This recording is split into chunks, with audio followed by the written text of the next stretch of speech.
En 1840 nace el escultor francés Auguste Rodin, considerado el padre de la escultura moderna.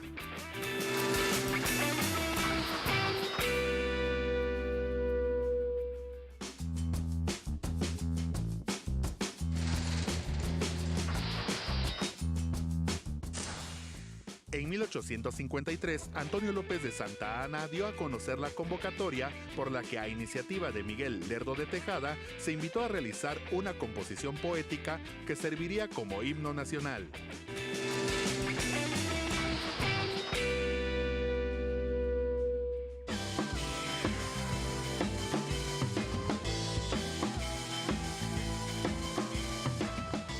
Por continuar con nosotros en Interfaz y bueno, para profundizar en este tema con el cual empezamos el programa, el tema de la migración, los derechos que tienen las personas migrantes y por supuesto la situación específica que se está viviendo en México en estos últimos días con pues el paso de las distintas caravanas provenientes de Centroamérica que tienen la intención de llegar hasta los Estados Unidos.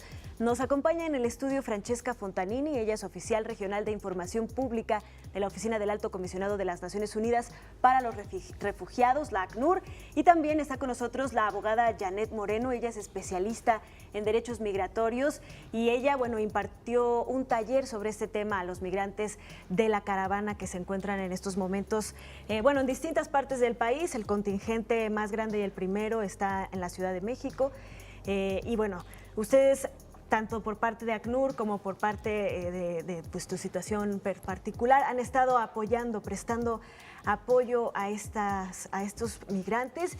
Yo quisiera preguntarles primero que nada, Francesca, muchísimas gracias por estar con nosotros. ¿Cuál es la ayuda específica que está prestando ACNUR en esta situación? ACNUR, el Alto Comisionado de Naciones Unidas para los Refugiados, ha sido siempre presente en la protección de todos sus miembros de la caravana desde que empezaron a salir en Honduras. Entonces hemos tenido varios equipos en Guatemala, por ejemplo en la ciudad de Guatemala, donde muchos también se han refugiado en unos albergues, en Petén, en Tecumán, a la frontera, y pues obviamente en la parte del sur de México, en particular a Tapachula, pero monitoreando también en las zonas alrededor, puntos regulares, Ciudad Hidalgo y obviamente ahora en Ciudad de México. En este mismo momento hemos también desplegado team de emergencia en Jalisco y Guadalajara, donde se encuentran una parte de los miembros de la primera caravana.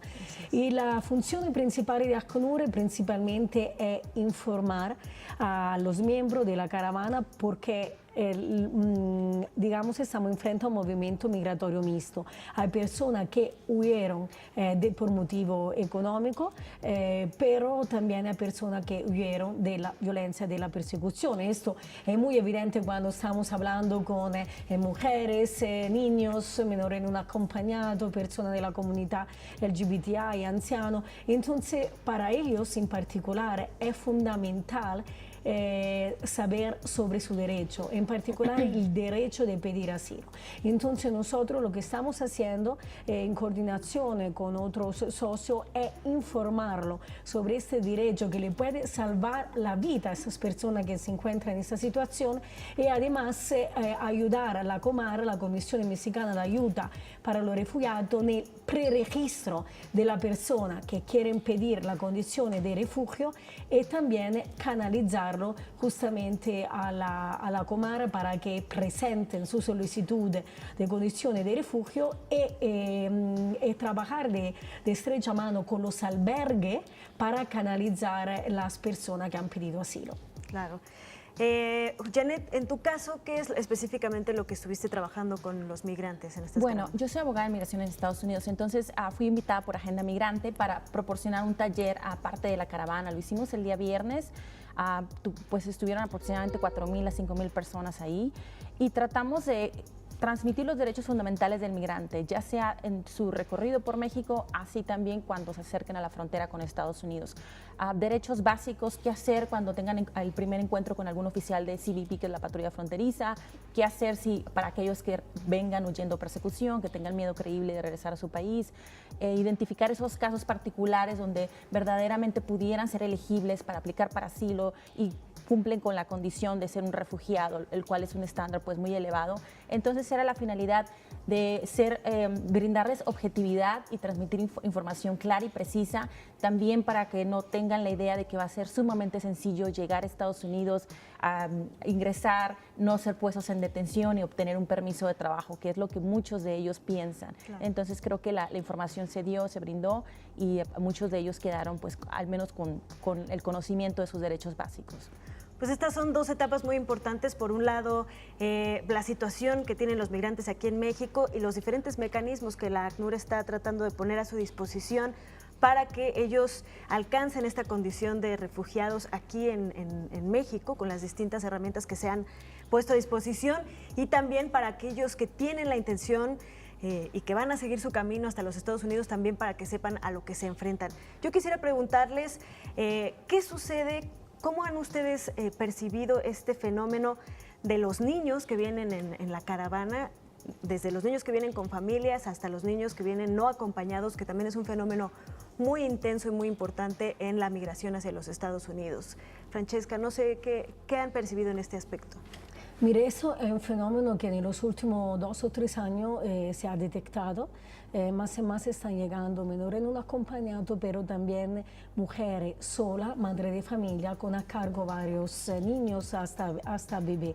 Esto indica también la situación desesperada que ellos están viviendo en su propio país, porque la mayoría de esas mujeres de sola que se han unido a esta caravana con su niño nos estaban diciendo: yo me he huido para dar un futuro mejor a mis hijos, o un futuro digno, porque ahora no hay posibilidad de educación, no hay una posibilidad de trabajo, mis hijos no pueden ir a jugar tranquilamente en un parque, viven siempre con el miedo de secuestro, de reclutamiento forzoso. La escuela también se han convertido muchas veces en lugar de reclutamiento, entonces no puede tener, digamos, una infancia como pueden tener cualquier niño en cualquier país, cosa que a nosotros no nos parece, ¿no? Y cosa que para nosotros son normales, para ellos no son del todo. Esto entonces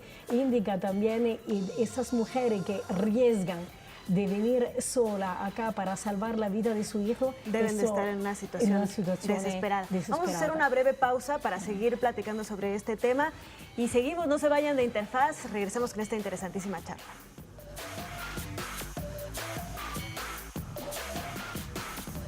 Gracias por continuar con nosotros en Interfaz, en esta muy interesante charla.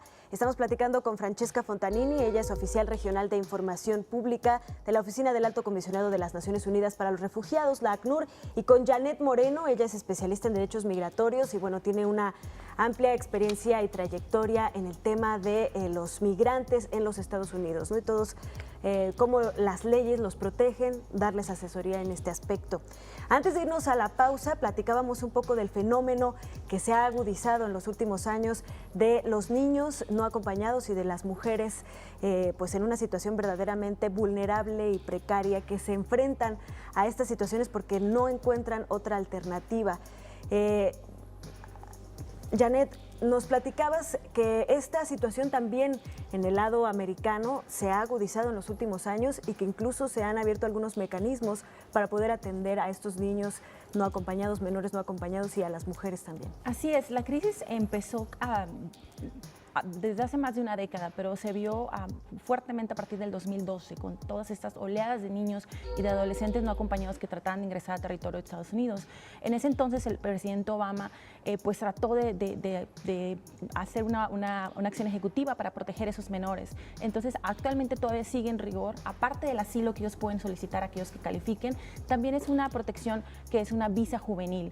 Entonces con ese estatus, esas personas, esos niños y menores que lleguen a la frontera solos, que sean menores de 18 años y que comprueben que al menos uno de sus padres lo abandonó, fue negligente con él o hubo algún tipo de abuso físico, psicológico, pueden calificar para este tipo de visa que eventualmente les daría una residencia. Tiene que ser por parte de los padres. Por parte de los padres, así es, papá o mamá. Es importante que se mencione que son dos procesos diferentes, uno ante la corte familiar que le va a quitar los derechos a ese padre o esa mamá para toda la vida prácticamente, y una vez que esa jueza otorgue esa resolución, pues se procede con el proceso de la visa ante USCIS, que es la agencia de migración, y si se aprueba, pues el menor consigue una residencia y eventualmente se puede naturalizar. Entonces es una gran protección para esos jóvenes, pero no muchos saben de esa opción, por eso es indispensable que se asesoren, que busquen, a lo mejor si no pueden pagar un abogado privado, que busquen agencias como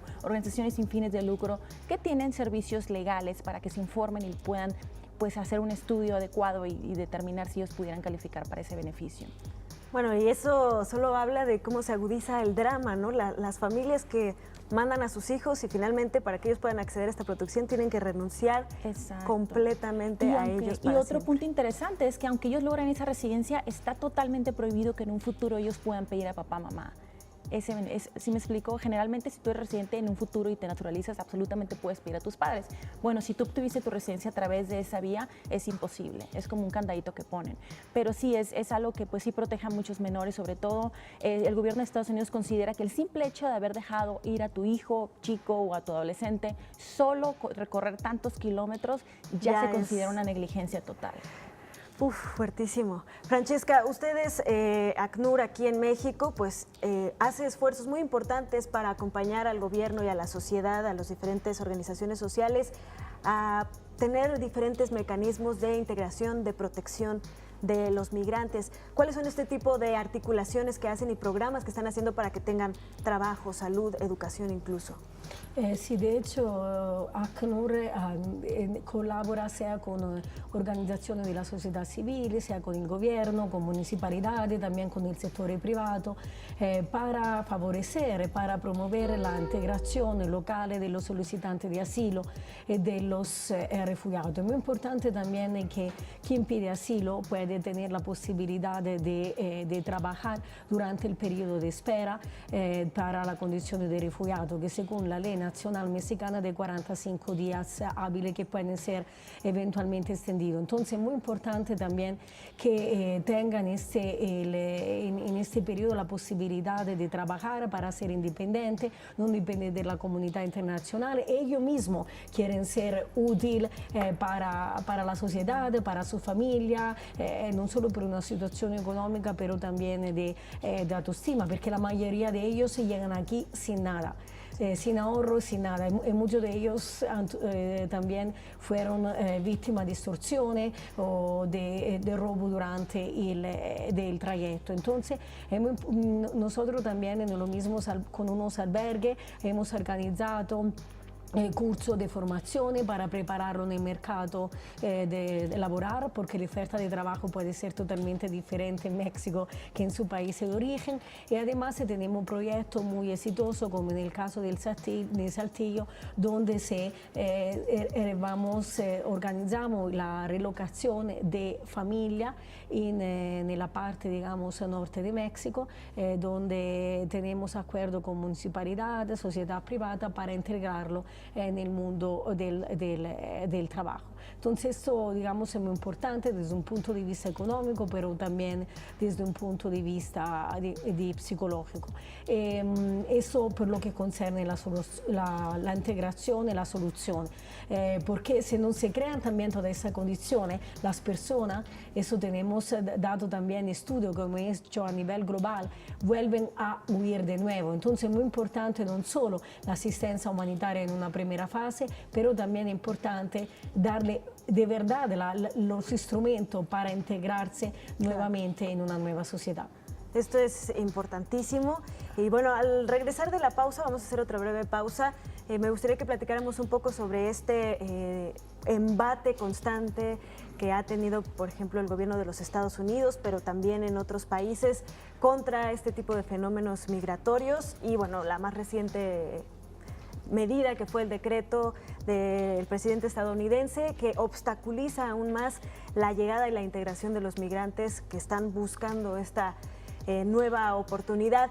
Vamos a hacer una breve pausa y regresando platicamos un poco más de esto y también de otro aspecto muy importante que ya mencionabas un poco, Francesca, que es la sensibilización de la sociedad, que es yo creo que algo fundamental para poder entender este fenómeno que no es nuevo, no se va a acabar y pues que necesitamos entender de una forma más adecuada, no solo en México, sino en todo el mundo.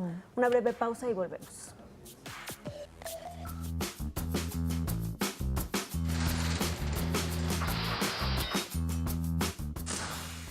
En 1936 se inaugura en California el Puente de la Bahía, construcción de 7.180 metros, en su momento el más largo del mundo. Une a las ciudades de San Francisco y Oakland.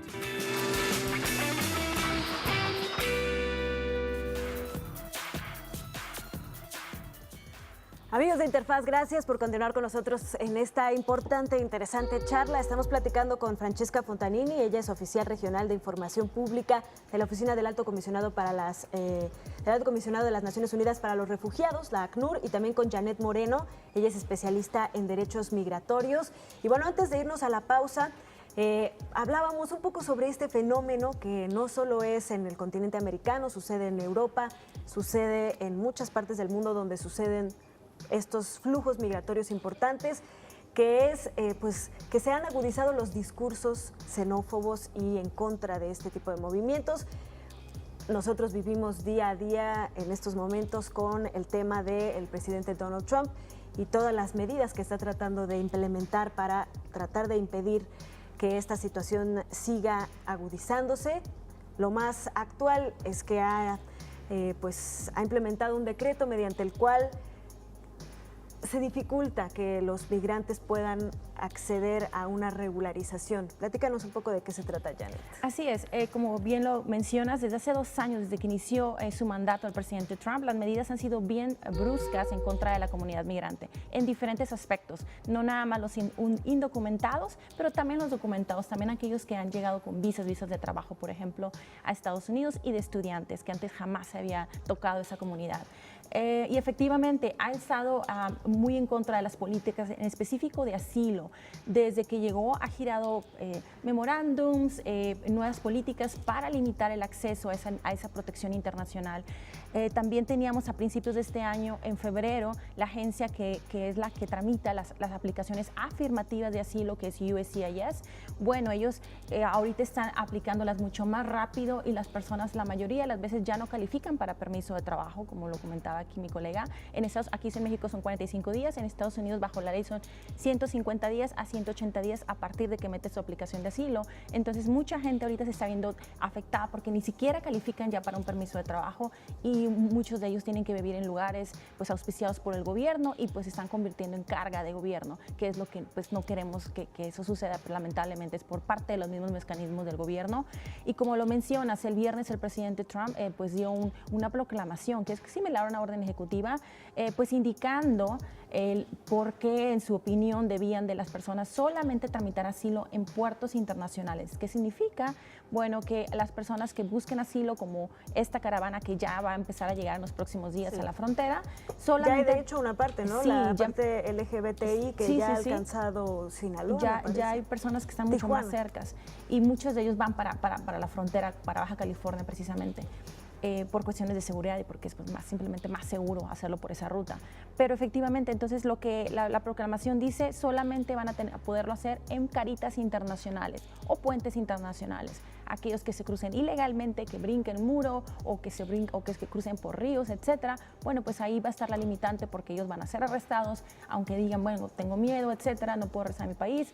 Pues van a hacer acciones bien duras en contra de ellos y la mayoría los van a ser removidos y puestos en procesos de deportación automáticos o express. Entonces es otra herramienta que están usando para limitar quiénes accesan y también para poner en el gobierno de México la presión, porque seguramente va a haber números bien limitados diarios de personas que van a poder pedir asilo. Todavía no tenemos cifras, pero lo estaremos viendo a medida que la caravana avance y que las personas empiecen pues acercarse a esos puntos fronterizos y pedir el asilo.